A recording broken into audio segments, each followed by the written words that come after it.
And welcome to the Business Spotlight. I'm Pat Dewar. Today we've got an excellent show because we're going to talk about, well, business, but business at a state level and potentially, I'm sure, at a national level because of the impact that Texas has on the state of the nation. I heard recently that we have one of the largest economies in the world. Texas does, not just the U.S. And with that in mind, I've got Senator Ken Paxton today with us, and I'm so thankful for that. Thanks, good to be here. I'm really glad that you're here because one of the things that you're running for Attorney General, right? That's correct. And I know that you were saying that this particular election is going to be decided by very few. Usually 5% of the registered voters in Texas will vote in the primary, which is March 4th, to pick their candidates, either Democrat or Republican, for who's going to run in the general election.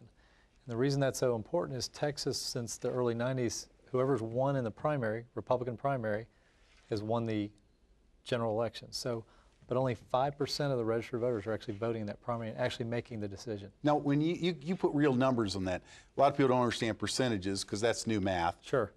What does that mean, really?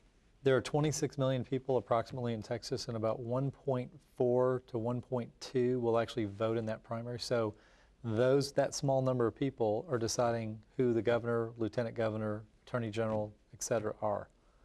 Critical. When you got the senator that came through now what is it, District 8? Yeah, I'm Senate District 8. And what is that? What territory is that? That covers North Dallas, Richardson, Saxe, and then goes up north through Collin County all the way up to McKinney and Frisco and Allen and Plano. So very much the area that UAN is all about, which Correct. is the station we're on. But so you cover that area, and I know that you've been considered one of the most, I don't want to say, well, I'd say you're probably pretty conservative. Correct. What are some of the things that you've stood for? And if you were able to get in to Attorney General, what would that mean for the state?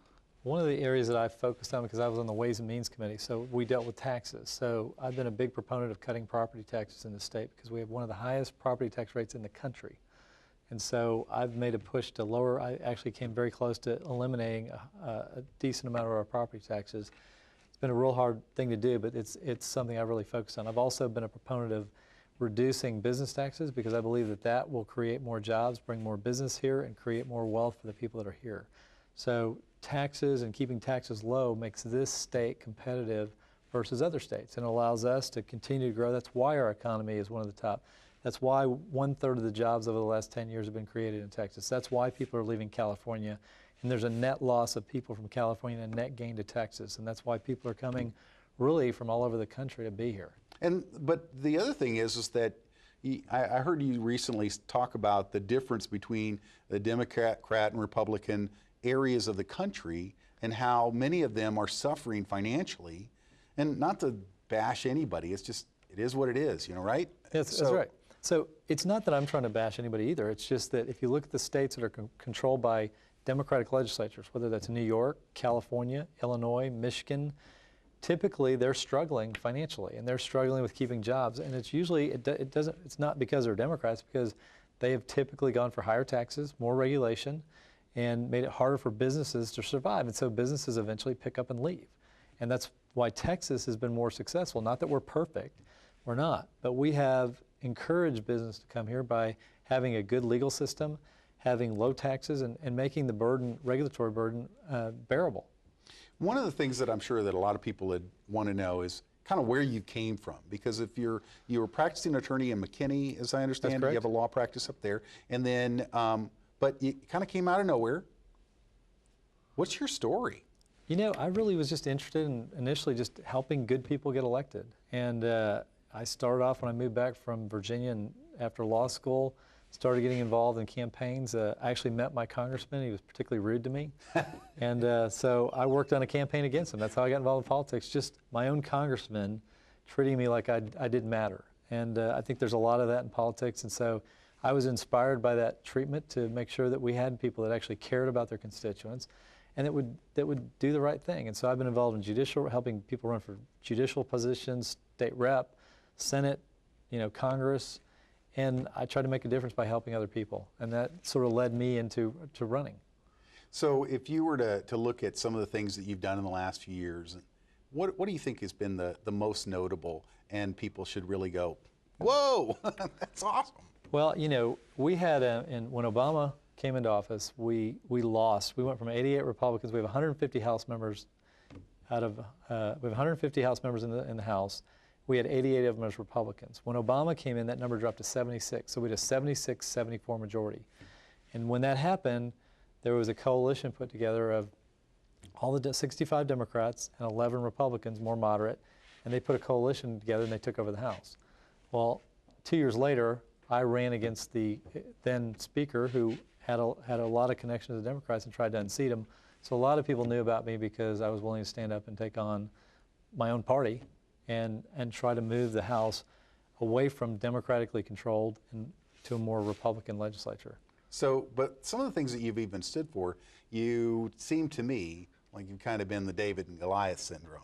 And as we move forward through this, I want to know more about what you're really bringing to the table as the future AG and how that's going to affect not just Texas, but everywhere, because this show, it airs DFW, Houston. It's actually expanding out. We've got over 100,000 views on YouTube. We've got several thousands, over 50,000 video links out there. So this is a Business Spotlight. We'll be right back.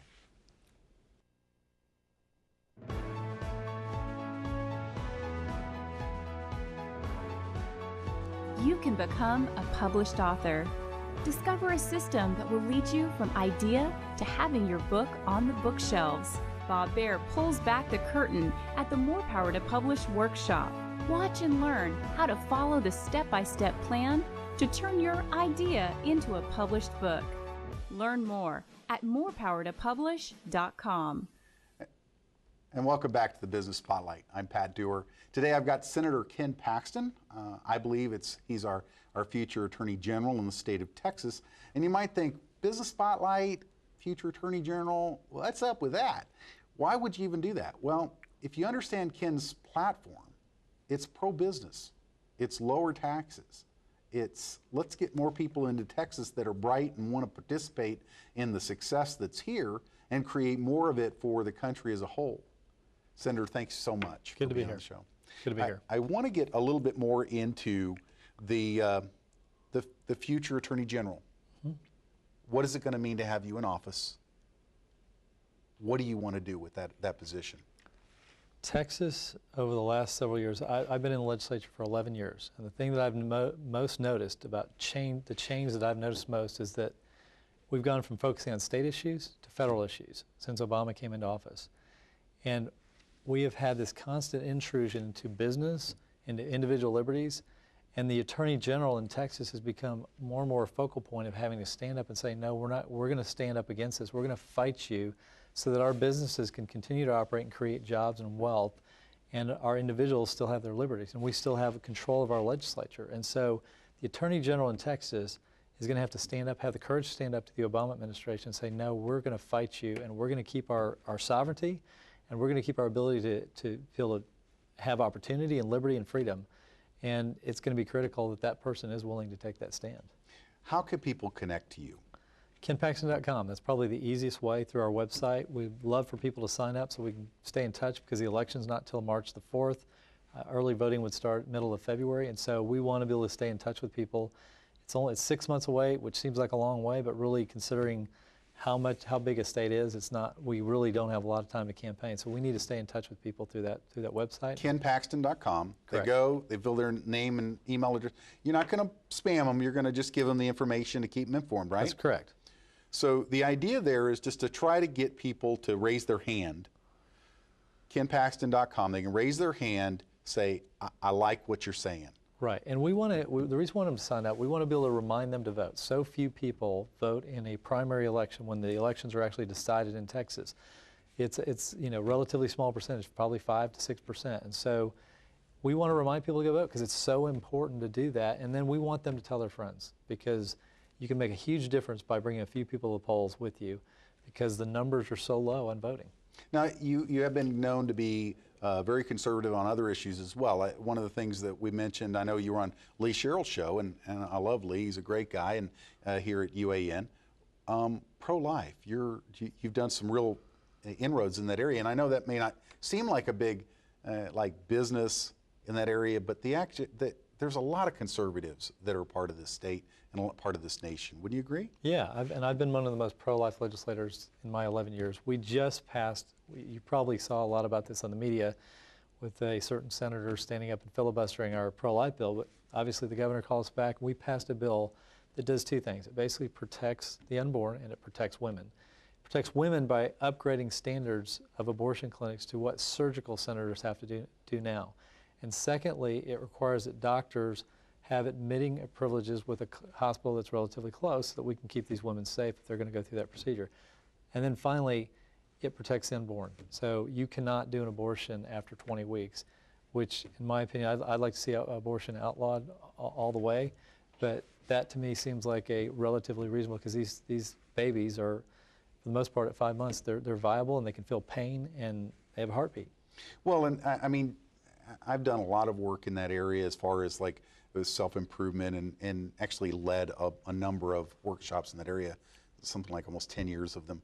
And over and over again, I saw the pain that women had years afterwards that they were having to recuperate from. And you think about the financial impact. I have to use that because when someone's broken like that, how many business people, because of their own brokenness, have literally hindered their own success?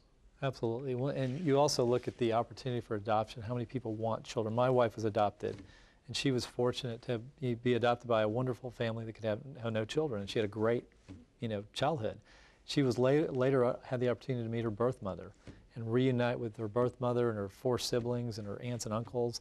And it's really a wonderful story of somebody who was willing to sacrifice, give up their baby for adoption, let the baby live, and give her a wonderful life. And a result of that is that I get to marry her, and we have 4 children that otherwise would not be around as well. So it's exciting to have the opportunity to give these kids life. What do you want people to do in the next few months? We said go to kenpaxton.com. What else can they do to support you? 2 things really. One is, obviously it costs money to run a campaign. We'd love for them to contribute to our campaign, but as important as that is spread the word. Tell your friends, because it is so amazing how few people will know about this race.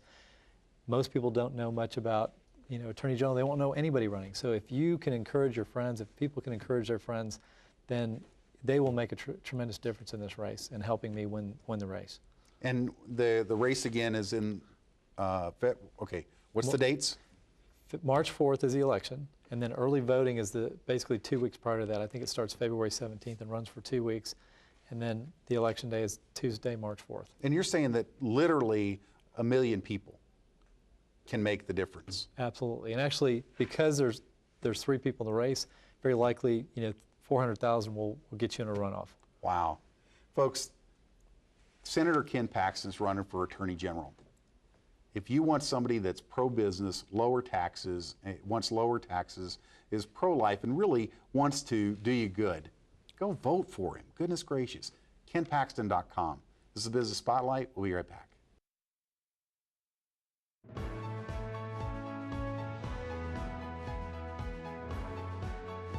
You can become a published author.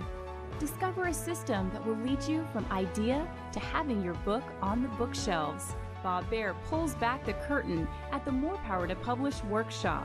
Watch and learn how to follow the step-by-step plan to turn your idea into a published book. Learn more at morepowertopublish.com. Welcome back to the Business Spotlight. Today we're talking about, well, the future Attorney General's runoff, or I should say election, with Senator Ken Paxton, who's running. And that's important to the business community because he is for lower taxes, pro-business. He's literally for you as a business owner in the Texas area. And it would mean a lot for the rest of the country if he was Attorney General, because Texas has a huge impact on the rest of the nation. Now, 2 things I want to get into on this one, okay, Ken, is the idea that it's really important that we have a Republican this time. I heard you talking about that recently. Why is that important?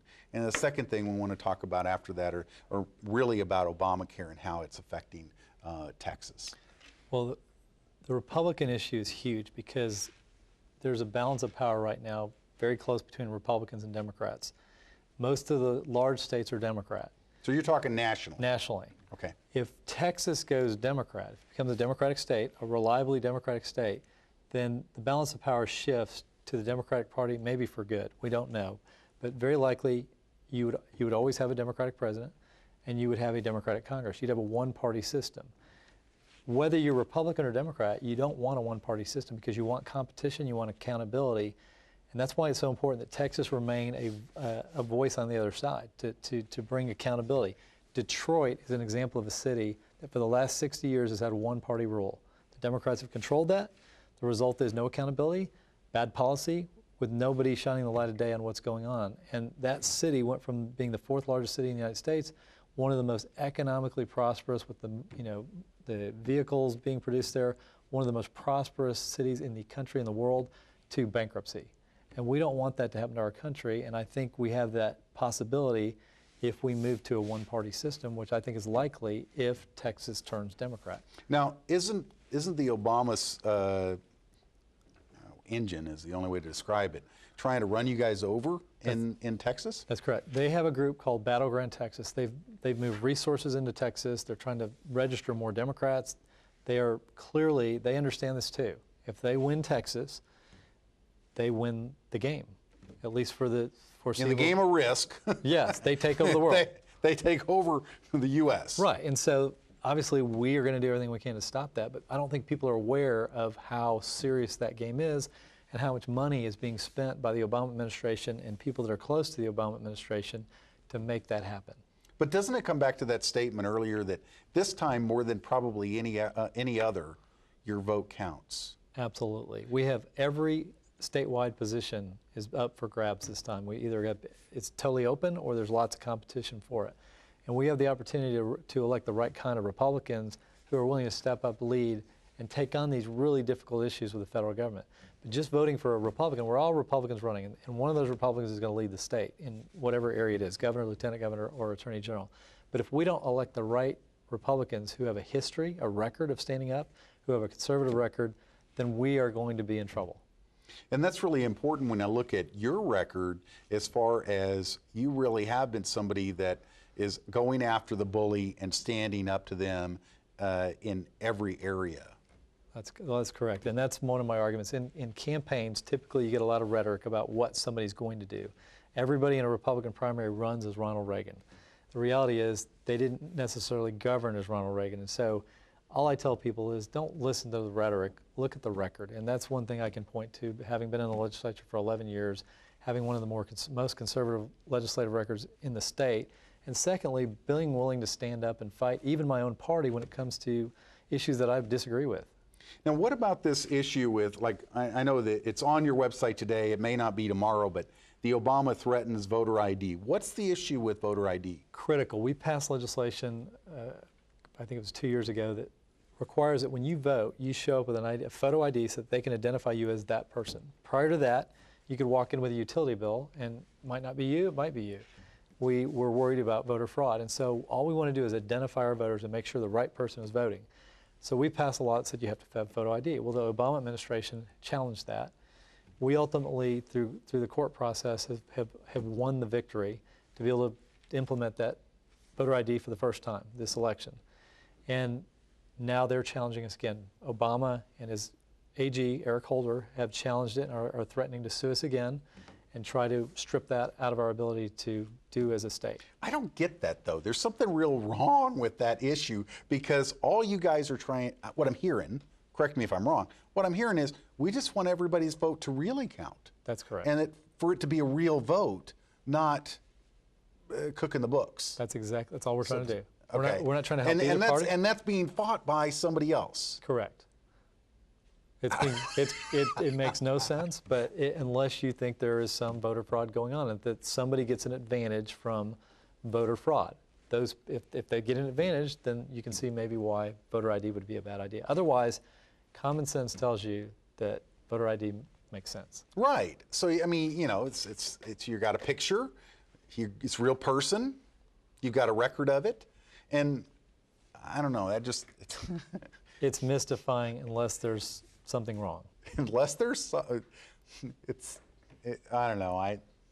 There's history that I look at in the world that let's just say they used to tell a lie frequently until everybody just believed it. But that's a different state, I think.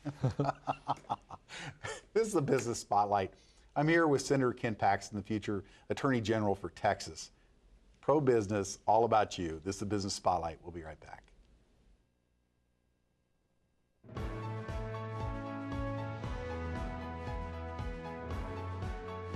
You can become a published author. Discover a system that will lead you from idea to having your book on the bookshelves. Bob Baer pulls back the curtain at the More Power to Publish workshop. Watch and learn how to follow the step-by-step plan to turn your idea into a published book. Learn more at morepowertopublish.com.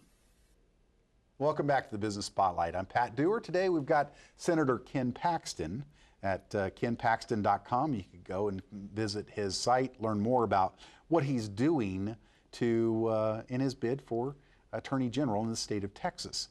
Why am I having Ken Paxton on the show? Well, quite honestly, it's a pro-business proposition. If Ken Paxton is the future Attorney General and he's out to lower taxes and property taxes and such, and he's out to help encourage businesses from all over the country to come to Texas and be a part of this success that we're having, since we've got one of the largest economies in the nation, why wouldn't you want him for your Attorney General?